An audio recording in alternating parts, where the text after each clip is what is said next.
Hello everyone. तो आज है तीसरा लेक्चर।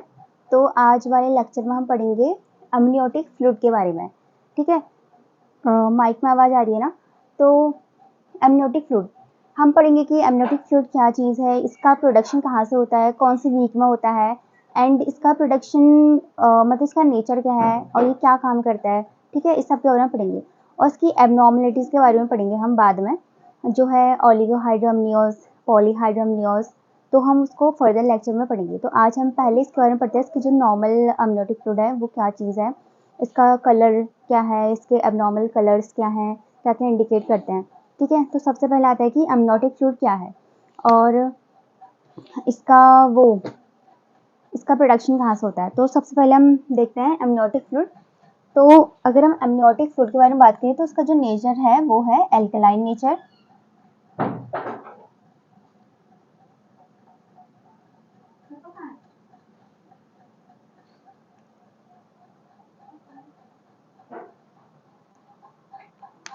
ये देखने से पहले मैं बताती हूँ कि अमनियोटिक फ्लूइड क्या चीज़ होता है। तो ये है जो अमनियोटिक फ्लूइड है, अगर हम इसको बनाएं तो ये है फीटस, यहाँ पर प्लेसेंटा,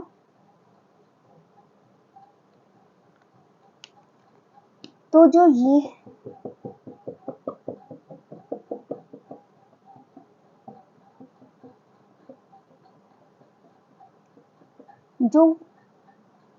फ्लूइड है जो फीटस को कवर करके रख रहा है, तो उसको क्या बोलते हैं, अमनियोटिक फ्लूइड बोलते हैं। ठीक है,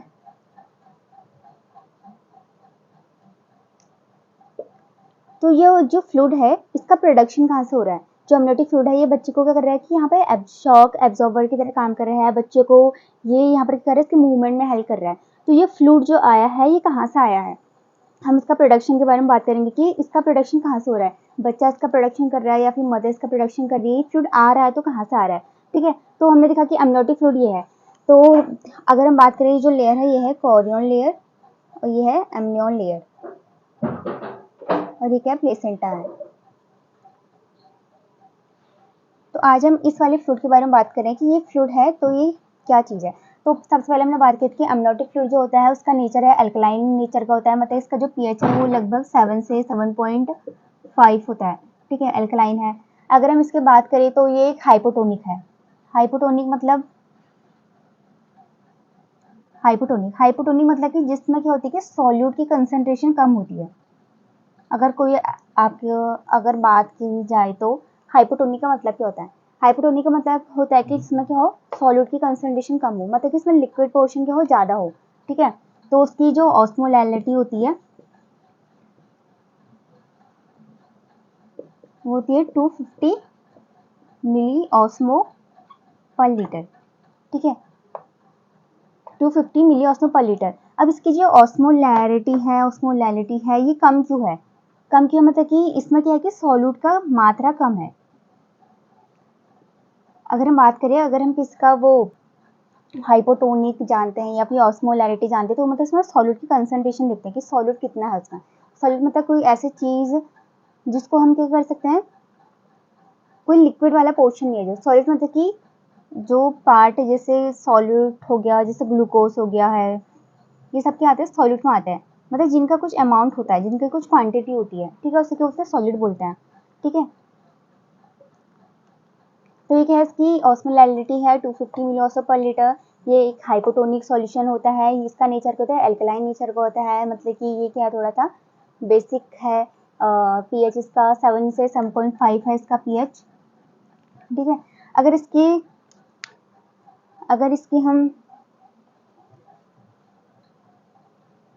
अगर हम बात करें और क्या आती है, स्पेसिफिक ग्रेविटी आती है। अगर हम स्पेसिफिक ग्रेविटी के बारे में बात करें तो इसकी स्पेसिफिक ग्रेविटी कम होती है।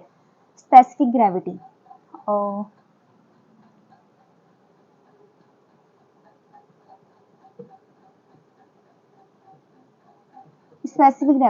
स्पेसिफिक ग्रेविटी मतलब कि सॉल्यूट की कंसंट्रेशन क्या है, मतलब कि कितना भारीपन है उसमें। तो स्पेसिफिक ग्रेविटी क्या है, इसकी कम है, क्योंकि हमने बोला कि इसमें सॉल्यूट क्या कम है, मतलब इसमें ज़्यादा पोर्शन क्या है, लिक्विड का है। इसमें जो पार्टिकल्स हैं, जो सॉल्यूट है वो क्या कम है, क्योंकि इसमें ज़्यादा पोर्शन क्या है, वाटर वाला पोर्शन है। तो इसमें इसलिए इसकी जो भारीपन है, जो स्पेसिफिक ग्रेविटी हम नापते हैं, वो क्या इसकी कम है, वो है इसकी 1.010। ठीक है, तो इसकी स्पेसिफिक ग्रेविटी है 1.010। उसके बाद हम बात करें अगर, तो इसका प्रोडक्शन कहाँ से हो रहा है, अभी फ्लूइड बन रहा है तो ये आया कहाँ से, ये फीटल से आया फिर मदर से आया, कहाँ से आया फ्लूइड। तो सबसे पहले हम बात करते हैं,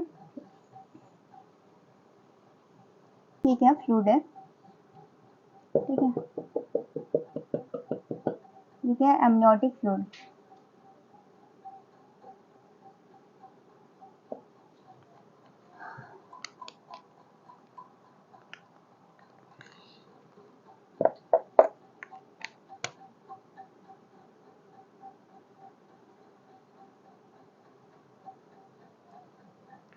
तो ये एमनियोटिक फ्लूइड अगर हम बात करें तो एक तो इसका जो प्रोडक्शन होता है, एक तो मैटरनल से आता है, एक क्या आता है फीटल से आता है। ठीक है, इसका ये जो एमनियोटिक फ्लूइड है मैटरनल से भी आ रहा है और फीटल से भी आ रहा है। तो अगर इसका हम नॉर्मली बात करें, ठीक है,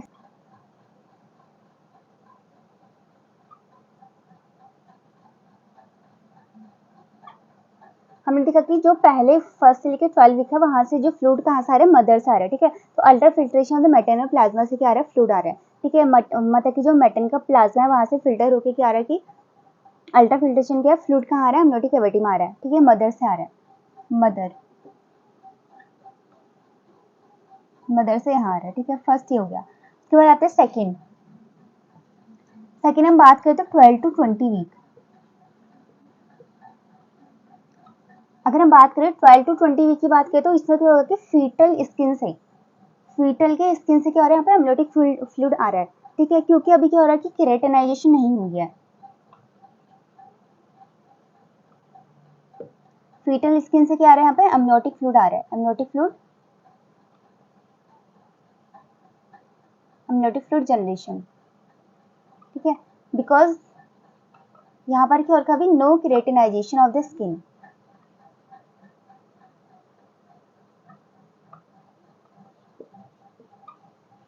अभी यहाँ पर बच्चे के स्किन में कोई केराटिनाइजेशन नहीं हुआ है, इसलिए यहाँ पर क्या है कि सेमी परमेबल मेम्ब्रेन से क्या हो रहा है कि फ्लूइड आ रहा है, through semi permeable membrane fluid shift from skin to amniotic cavity। ठीक है, तो फ्लूइड कहाँ से कहाँ आ रहा है कि फीटल की स्किन से सेमी परमेबल मेम्ब्रेन के थ्रू कहाँ जा रहा है, एमनियोटिक कैविटी में जा रहा है। उसके बाद हम बात करें, उसके बाद एट 20 वीक, 20 वीक पर क्या हो जाती है, केराटिनाइजेशन हो जाती है।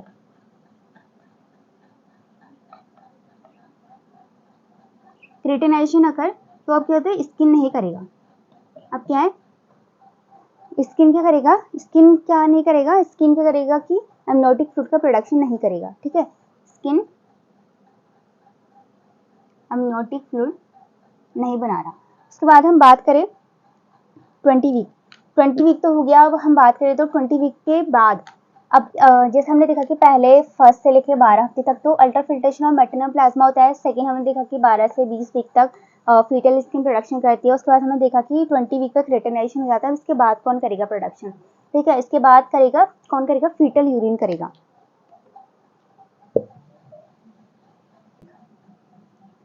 अब कौन करेगा 20 वीक पे, कौन करेगा, फीटल यूरिन। फीटल यूरिन क्या करेगा, यहाँ पे एमनियोटिक फ्लूइड का प्रोडक्शन करेगा।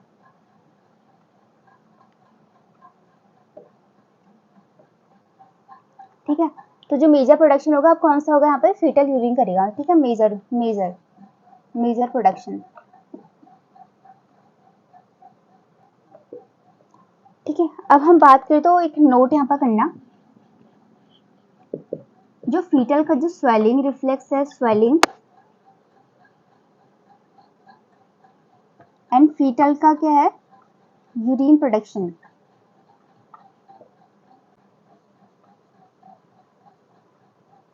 दोनों क्या होता है 12 वीक में स्टार्ट हो जाते हैं। ठीक है, एक नोट करना यहाँ पर कि जो फीटल जो स्वेलिंग है अपना, एंड जो फीटस यूरिन प्रोडक्शन कर रहा है वो 12 वीक पे स्टार्ट हो जाता है, ठीक है।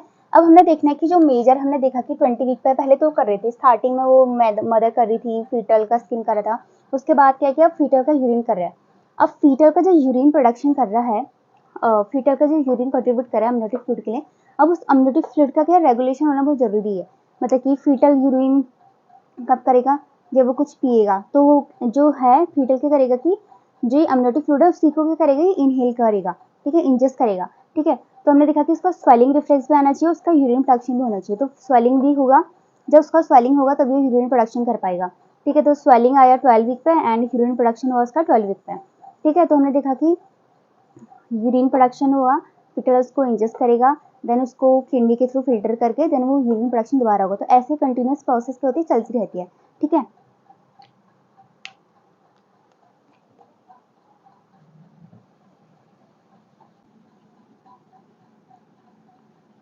रेगुलेशन कैसे हो रहा है, मतलब कि प्रोडक्शन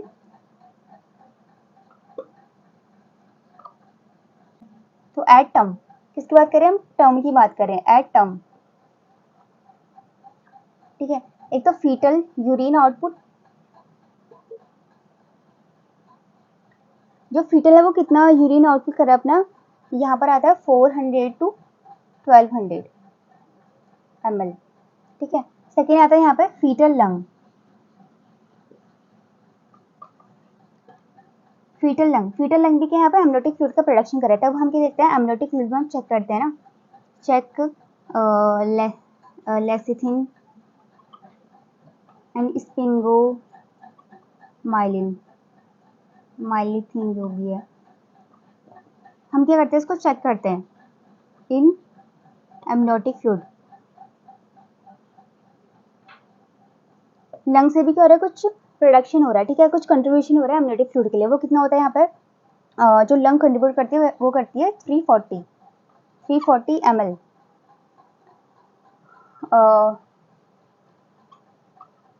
340 ml पर डे, ठीक है, 340 ml पर डे। तो ये क्या है कि फीटल लंग क्या कर रहे हैं, यहाँ पर कंट्रीब्यूट कर रहे हैं। अगर मैं बुक से बात करूँ, डीसी दत्ता की बुक जो है,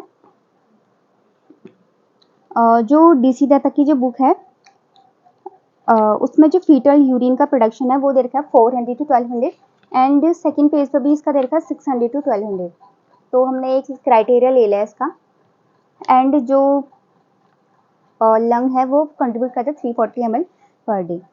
उसके बाद हम बात करें, ये तो है कि रेगुलेशन कैसे हो रहा है, इसका प्रोडक्शन कैसे हो रहा है टर्म पर, ठीक है। हमने देखा कि fetal urine output 400 to 1200 ml per day and fetal lung कितना कंट्रीब्यूट कर रहा है, जिसको हम चेक करेंगे अम्नियोटिक फ्लूइड में। हम चेक करते हैं कि लेसिथिन और स्पिंगोमाइलिन का रेशियो चेक करते हैं, क्योंकि लंग भी क्या कंट्रीब्यूट करता है अम्नियोटिक फ्लूइड के लिए। वो कितना कर रहा है, 340 ml पर डे, ठीक है। उसके बाद हम देखते हैं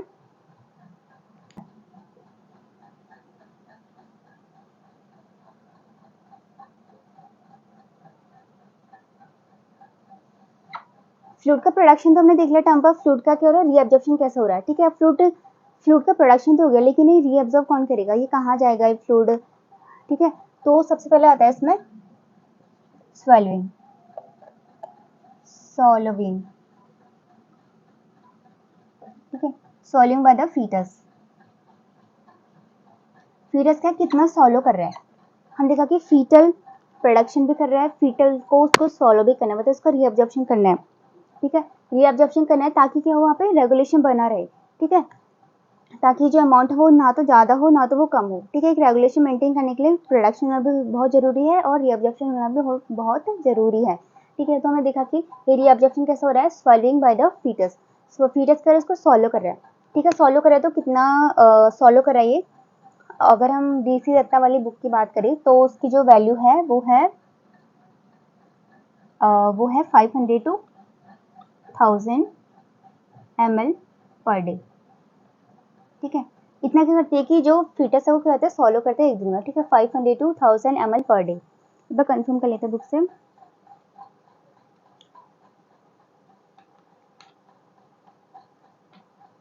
ठीक है। और हमने देखा कि सॉलिंग कब स्टार्ट होती है, 12 वीक पे स्टार्ट हो जाती है।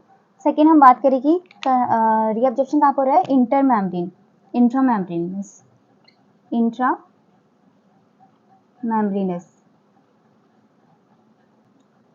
400 ml पर डे। जो इंट्रामेम्ब्रेनस फ्लो है वो कितना होता है, 400 ml पर डे होता है। इंट्रामेम्ब्रेनस मतलब कि जो एक डायग्राम मैं आपको भेज दूंगी वहां पर, तो वहां पर जो मेम्ब्रेन है, यहाँ पर क्या इंट्रामेम्ब्रेनस हो रहा है।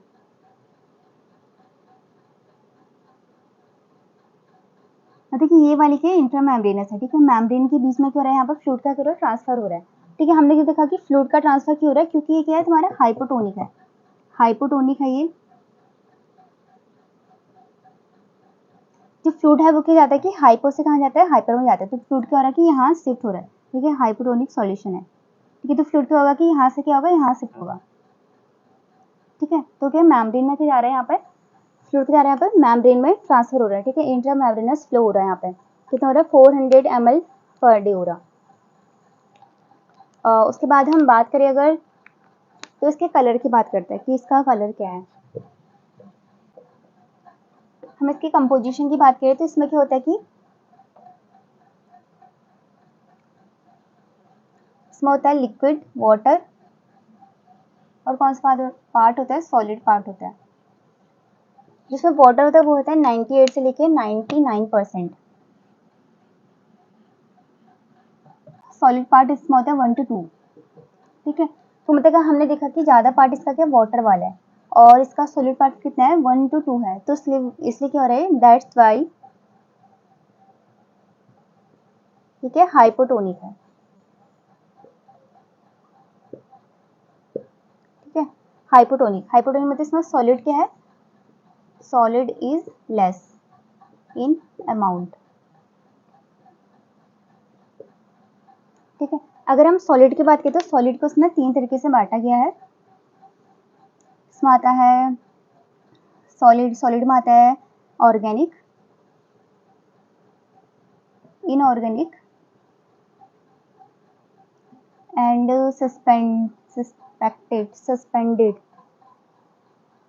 Suspended particles.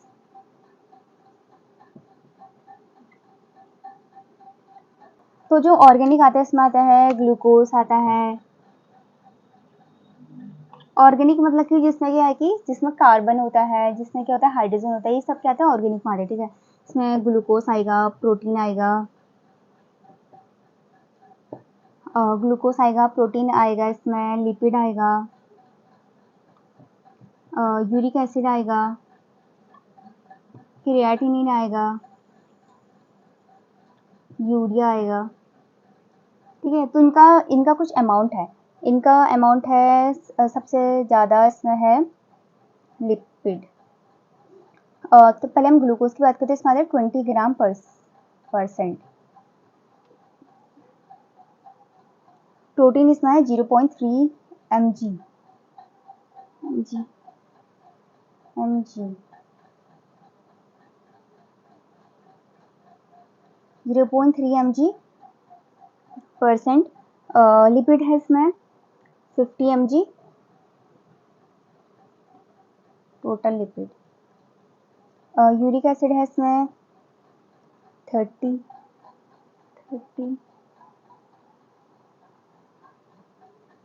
mg percent. Urea है इसमें 30, और क्रिएटिनिन है इसमें 2 mg,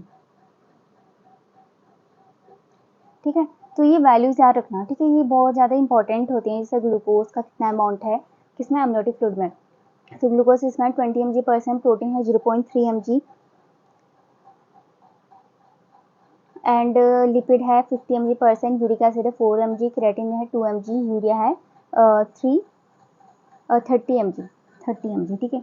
और इसमें एक और आता है NPN भी आता है, मतलब कि नॉन प्रोटीन नाइट्रोजन, ठीक है। नॉन प्रोटीन नाइट्रोजन इसमें है 30 mg परसेंट, ठीक है। उसके बाद हम बात करें तो इनऑर्गेनिक, इनऑर्गेनिक में आता है जैसे सोडियम हो गया, पोटेशियम हो गया, क्लोराइड हो गया, ठीक है। ये सब क्या आता है, इनऑर्गेनिक में आता है। उसके बाद हम बात करें सस्पेंडेड पार्टिकल। सस्पेंडेड पार्टिकल मतलब कि जैसे इसमें आती है एपिथेलियल सेल आती है, वर्निक्स कैसेल्स आती है, और आता है इसमें लेन्यूगो, एक्सफोलिएटेड फीटल स्किन, ठीक है। ये सब किस में आते हैं? सस्पेंडेड पार्टिकल में आते हैं। तो हमने देखा कि इसका कंपोजिशन क्या है, अमनियोटिक फ्लूइड का क्या क्या कंपोजिशन है। इसमें आता है वाटर आता है जो कि सबसे ज़्यादा अमाउंट होता है इसका, 98 से लेकर 99%। उसका आता है सॉलिड आता है। सॉलिड में 3 तरीके से आता है, organic, inorganic and suspended particle. Organic में हमने देखा कि अलग अलग तरीके से आते हैं, ग्लूकोज है, प्रोटीन है, टोटल लिपिड है, यूरिक एसिड है, क्रिएटिनिन है, यूरिया है, नॉन प्रोटीन नाइट्रोजन है। इनऑर्गेनिक की बात करें तो सोडियम, पोटेशियम, क्लोराइड है इसमें। सस्पेंडेड पार्टिकल की बात करें तो इसमें आता है वर्निक एसिडोसा, lanugo, exfoliated fetal skin, epithelial cell. ये सब किसमें आते हैं? इसके कंपोजिशन है।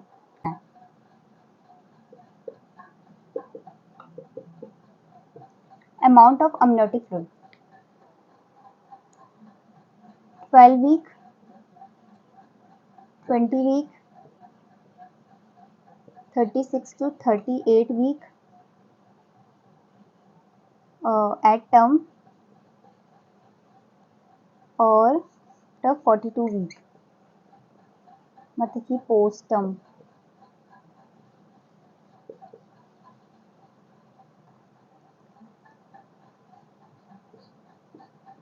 हम देख रहे हैं कि अलग अलग वीक पे अमनियोटिक फ्लूइड का अमाउंट कितना है, ठीक है। तो सबसे पहले तो अमनियोटिक फ्लूइड का अमाउंट ज़्यादा होता है, ठीक है।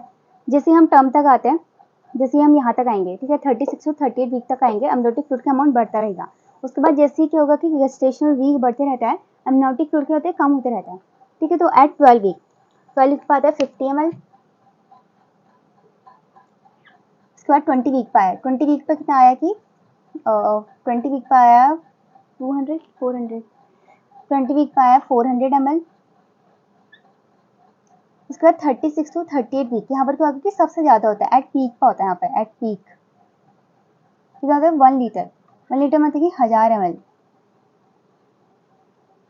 ठीक है। सबसे ज़्यादा यहाँ पर होता है। उसके बाद टर्म, टर्म की बात करें तो यहाँ पर कितना हो जाएगा? कम हो जाएगा, ठीक है। यहाँ तक तो बढ़ रहा है, यहाँ तक बढ़ा, ये पीक पे था। उसके बाद क्या हो रहा है? यहाँ पर कम हो रहा है। उसके बाद आता है 600 to 800 ml। और उसके बाद आता है कि जैसे गैस्टेशन वीक का ज़्यादा होता है, ठीक है। उसके बाद क्या और कम हो जाएगा? कितना हो जाएगा? 200 ml हो जाएगा। मेनली यहाँ पर हम बात करें तो 43 वीक दिया है, ठीक है। तो यहाँ पर 200 ml है। तो यहाँ पर क्या हो रहा है कि ये क्या पीक है, ठीक है। जो 36 to 38 वीक है, यहाँ पर क्या है कि पीक देखने को मिला हमें। उसके बाद क्या हो रहा है कि कम हो रहा है, ठीक है।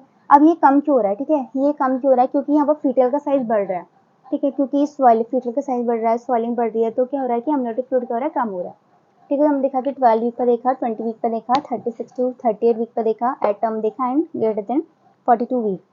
तो हमने देखा 50 ml, 400 ml, एट पीक यहाँ पर 1 लीटर है मतलब कि 1000 ml, और टर्म पे है 600 to 800 ml and post term पे है 200 ml। अगर हम इसके कलर की बात करें, कलर ऑफ अमनियोटिक फ्लूइड, तो सबसे पहले तो इसका नॉर्मल कलर क्या होता है? नॉर्मल कलर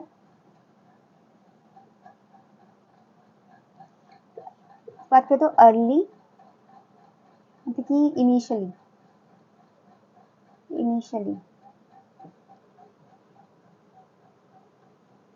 और लेटर। इनिशियली तो इसका कलर क्या है? कलर ये क्या है? कलरलेस है, ठीक है, कलरलेस है। लेकिन बाद में इसका कलर क्या होता है कि जैसे होता है इसका colour pale yellow, pale yellow जाएगा, या पेल येलो कलर है, स्ट्रॉ कलर है। इसका जो कलर है वो क्या होगा? पेल येलो हो जाकर फिर क्या हो जाएगा? इसका कलर स्ट्रॉ कलर का हो जाएगा। और इसका रीज़न क्या है कि ड्यू टू एक्सफोलिएटेड, या फिर क्या बोल सकते हैं, lanugo, exfoliated epithelial cell, fetal skin, ठीक है। किसकी वजह से हो रहा है? Exfoliated epithelial cell of the fetal skin, और सेकंड ये लैनिगो की वजह से, या फिर इसका कलर क्या हो सकता है? टर्बिड हो सकता है, turbid due to the vernix caseosa, ठीक है। तो इसका जो नॉर्मल कलर की बात करी हमने वो क्या है? इनिशियली तो कलरलेस है, लेटर क्या है कि वो या तो पेल येलो हो रहा है या फिर स्टॉक कलर का हो रहा है ड्यू टू द लेंगो की वजह से, या फिर जो स्किन सेल है, फीटल स्किन सेल है उसकी वजह से, या फिर इसका कलर टर्बिड हो सकता है बिकॉज ऑफ द वनिक्स कैच्यूसा। अब हम इसकी किसकी बात करें, एबनॉर्मल कलर्स की बात करें। अब क्या था इसके एबनॉर्मल कलर्स।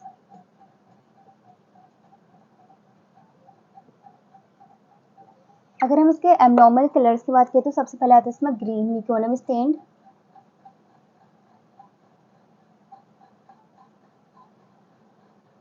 Green colour. अगर क्या है, अगर एमनोटिक फ्लूइड का कलर क्या है, ग्रीन है, मिकोनम है, मतलब कि बच्चे ने क्या कर दिया, मिकोनम पास कर दिया एमनोटिक फ्लूइड में। तो क्यों कर रहा है बच्चा मिकोनम के पास कर रहा है, because of the fetal distress, because of fetal distress, because fetal ने क्या कर दिया यहाँ पे मिकोनम को पास कर दिया, ठीक है। किसकी वजह से क्यों हुआ, because of the fetal distress. अब इसको फीटल डिस्ट्रेस क्यों हो रहा है, इसका रीजन क्या हो सकता है, या तो लाई लाई सही नहीं है, या फिर क्या है माल प्रेजेंटेशन है, ठीक है। इसकी वजह से क्या हो सकता है, उसको फीटल डिस्ट्रेस हो सकता है। फीटल डिस्ट्रेस से उसने म्यूकोनम के पास करा, अगर ये सही नहीं है तो इससे क्या होगा, उसको हाइपोक्सी हो सकता है, ठीक है। हाइपोक्सी होगा, हाइपोक्सी होगा मतलब कि उसको क्या होगी, ऑक्सीजन की हो जाएगी, वहाँ पर कम हो जाएगी, ऑक्सीजन कम हो जाएगी तो बच्चे को होगा डिस्ट्रेस हो गया, ठीक है। डिस्ट्रेस हो रहा है तो इससे क्या होगा कि जो बच्चे का जो वो है जीआई मूवमेंट है वो इंक्रीज हो जाता है, गट मोटालिटी,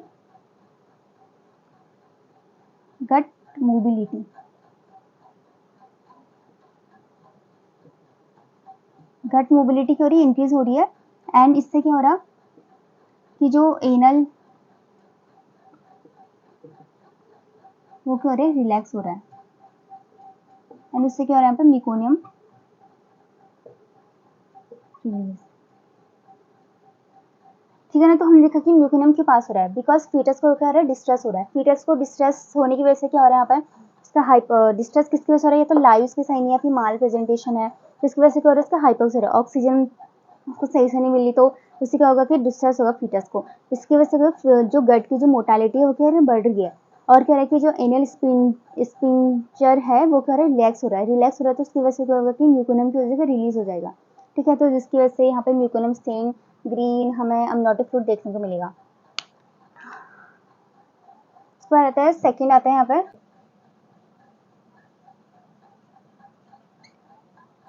जो इसमें गोल्डन कलर है वो किसकी वजह से देखने को मिला, यहाँ पे आर एच इनकम्पैटिबिलिटी की वजह से।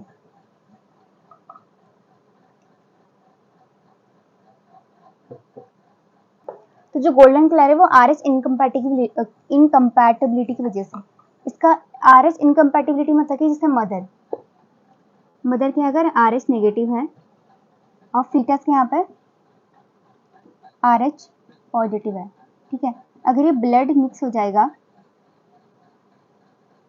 तो मदर में क्या बनेगी, एंटीबॉडीज बनेगी,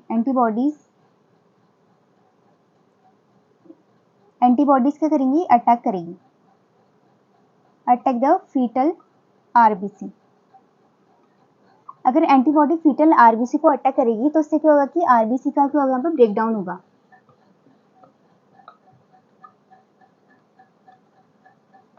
आरबीसी का ब्रेक डाउन होगा तो क्या बनेगा, यहाँ पर ज्यादा से ज्यादा क्या बनेगा, बिलिरुबिन का फॉर्मेशन होगा, ठीक है। और ब्लू रिबिन अगर क्या आ रहा है, अमनियोटिक किस में आ रहा है, फ्लूइड में आ रहा, तो जिसकी वजह से हमें क्या देखने को मिला, यहाँ पे गोल्डन कलर देखने को मिला, ठीक है। तो हमें गोल्डन कलर किसकी वजह से देखने को मिल रहा है, आर एच इनकम्पैटिबिलिटी की वजह से, ठीक है। इसमें क्या होगा कि अगर मदर आर एच नेगेटिव है, फीटस आर एच पॉजिटिव है, अगर दोनों का ब्लड मिक्स होता है जिसकी वजह से क्या बनेगा कि मदर की बॉडी में एंटीबॉडीज बनेंगी और वो क्या होंगे कि फीटस के आरबीसी को अटैक करेंगे, ठीक है। फीटस के आरबीसी को अटैक करेंगे तो फीटल आरबीसी का ब्रेकडाउन होगा, आरबीसी का ब्रेकडाउन होता है तो वहां से क्या होता है, बिलिरुबिन का प्रोडक्शन होता है, बिलिरुबिन का प्रोडक्शन होगा तो इसकी वजह से क्या होगा, वो अमनियोटिक फ्लूइड में आएगा तो हमें गोल्डन कलर हमें दिखाई देगा, ठीक है। उसके बाद आता है तीसरा, आता है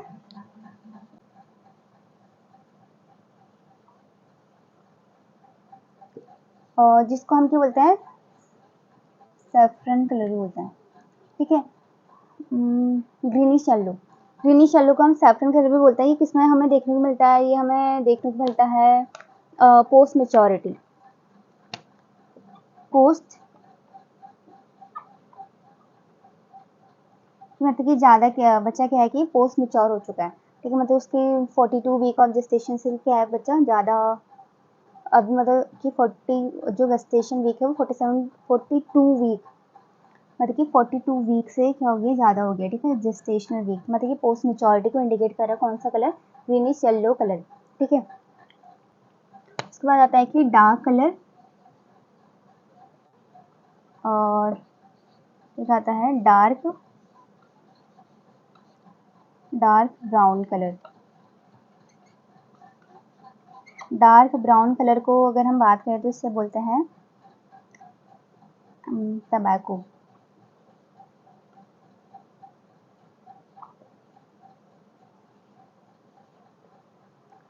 अगर हम बात करें फोर्थ की बात करें तो डार्क कलर क्या इंडिकेट कर रहा है कि मतलब कहीं पर क्या है, एक्सीडेंट कंसील्ड मतलब कि छुपा हुआ, एक्सीडेंटल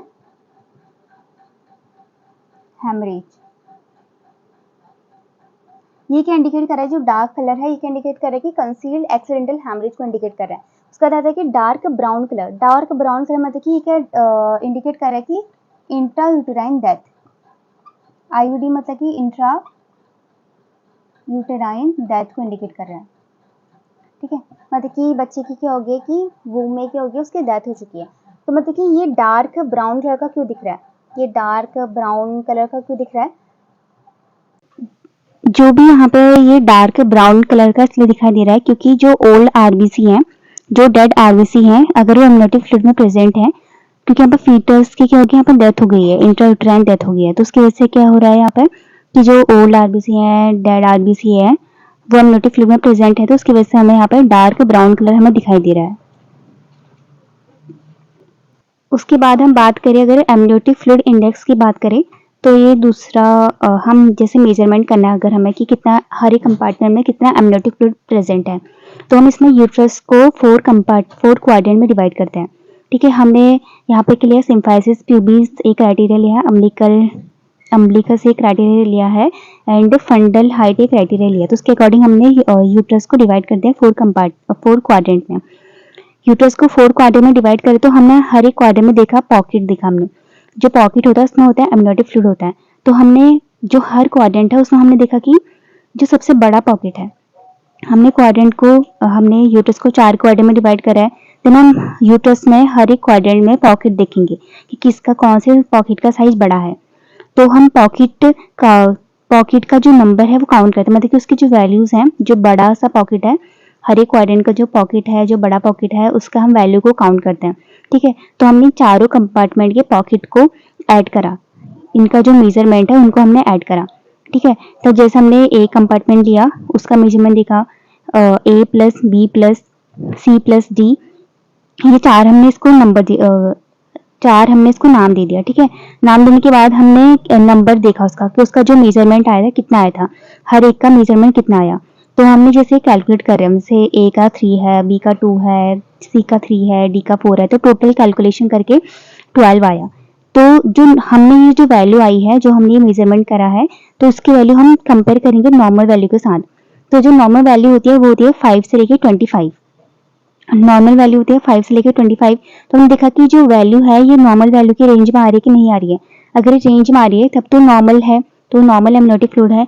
अगर ये नॉर्मल रेंज से ज़्यादा आ रही है, मतलब इसे 25 होता है उसकी मैक्सिमम वैल्यू, अगर 25 से ज़्यादा आ रही है तो वो पॉलीहाइड्रोअम्नियोस होगा। अगर ये 5 से कम आ रही है या फिर क्या आती है जो मिनिमम वैल्यू से कम आती है, 5 से कम आ रही है, तो क्या इंडिकेट करेगा? ऑलिगोहाइड्रोअम्नियोस को इंडिकेट करेगा, ठीक है। तो हमने देखा यहाँ पे 5 से लेकर 25 की होती है इसकी नॉर्मल वैल्यू है। अब हम बात करें तो सिंगल डीपेस्ट पॉकेट क्या होता है? जो सिंगल डीपेस्ट पॉकेट होता है वो जो यूट्रस है, जो पूरा यूट्रस है उसमें सबसे डीपेस्ट पॉकेट कौन सा है? हमें चार क्वाड्रेंट तो देखे हैं, तो 4 क्वाड्रेंट में भी हम क्या देख रहे हैं अब कि पूरे क्वाड्रेंट को मिला के सबसे डीपेस्ट पॉकेट कौन सा है, तो हम उसको देखेंगे कि उसमें कितना एमनियोटिक फ्लूइड है, उसका साइज कितना है। तो जो नॉर्मल वैल्यूज होती है वो होती है 2 से लेके 8 सेंटीमीटर तक। अगर ये 8 से ज़्यादा आ रहा है तो ये क्या इंडिकेट करेगा? पॉलीहाइड्रोअम्नियोस को इंडिकेट करेगा। अगर ये 2 से कम आ रहा है तो ऑलिगोहाइड्रोअम्नियोस को इंडिकेट करेगा, ठीक है, हम क्या देख रहे हैं, पूरा जो ओवरऑल क्वाड्रेंट है उसमें हम देख रहे हैं कि सिंगल डीपेस्ट पॉकेट कौन सा है। ठीक है, तो ये कुछ मेजरमेंट हैं जो हमें बताते हैं कि एमनियोटिक फ्लूइड के बारे में इंडिकेट करते हैं। अब हम देखते हैं कि फंक्शन क्या है एमनियोटिक फ्लूइड का। हमने तो देख लिया कि एमनियोटिक फ्लूइड है वो प्रेजेंट है जो फीटस को कवर कर रहा है, फीटस उसमें क्या कर रहा है, फ्लोट कर रहा है। तो ये क्या कर रहा है कि फीटस को एज अ प्रोटेक्शन की तरह मदद कर रहा है, फीटस को प्रोटेक्ट कर रहा है किसी भी इंजरी से। ये क्या कर रहा है, शॉक एब्जॉर्बर की तरह काम कर रहा है, किसी ट्रॉमा से उसको बचा रहा है, इंजरी से बचा रहा है, फीटस के मूवमेंट में हेल्प कर रहा है। फीटस क्या करता है, सब फ्लोट करता है। ठीक है, फीटस मूव कर रहा है। और ये क्या करता है कि जैसे जब डिलीवरी होती है तो उस टाइम पे ये क्या करता है, जो यूट्रस है, जो वजाइना है, उसको कहता है ये वॉश करता है ताकि कोई भी असेंडिंग इन्फेक्शन यूट्रस तक ना पहुंचे, फीटस तक ना पहुंचे। ठीक है, ये इन्फेक्शन से भी प्रिवेंट करता है और ये असेंडिंग इन्फेक्शन नहीं होने देता। और ये जब डिलीवरी होती है तो उस टाइम पे सर्वाइकल डायलिटेशन में भी हेल्प करता है। ठीक है, तो आज के लेक्चर में हमने बहुत सारी चीज़ें देखी हैं। जैसे हमने देखा एमनियोटिक फ्लूइड के बारे में, उसके कलर, उसका जो एब्नॉर्मल कलर्स हैं उनके बारे में देखा हमने, उसके फंक्शंस के बारे में देखा, उसके हमने कैरेक्टरिस्टिक देखे। हमें देखा जो मेजरमेंट है एमनियोटिक फ्लूइड इंडेक्स के बारे में देखा, सिंगल डीपेस्ट पॉकेट के बारे में देखा, और कौन से वीक में एमनियोटिक फ्लूइड बनता है, मदर बनाती है, फीटस बनाता है, और उसका अमाउंट के बारे में देखा हमने।